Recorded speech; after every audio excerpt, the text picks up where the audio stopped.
সাংসাৰিকতাৰ ক্ষেত্ৰত অনুভৱ কৰা সুখ, সফলতা, লাভ ইত্যাদি মুখা পিন্ধি থকা দুখ, বিফলতা আৰু লোকচানহে।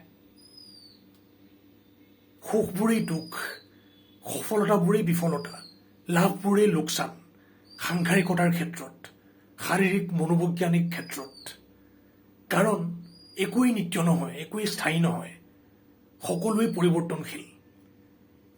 দিন ৰাতি, জয় পৰাজয়, হাঁহি কান্দোন ইত্যাদি অহা যোৱা কৰি থকা বতৰৰ দৰে একো নাই নিত্য, একো নাই স্থায়ী।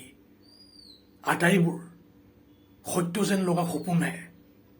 যিমান সোনকালে, যিমান গভীৰতাৰে, যিমান বিবেকী ধৰণেৰে বুজো সিমানেই বঢ়িয়া আমাৰ বাবে। ভ্ৰমবোৰক, ভ্ৰান্তিবোৰক পৰম বুলি গণ্য কৰি থাকিলে, মানি থাকিলে বৰকৈ প্ৰবঞ্চনাৰ চিকাৰ হৈ থাকিম। বুজিব লাগিব আমি।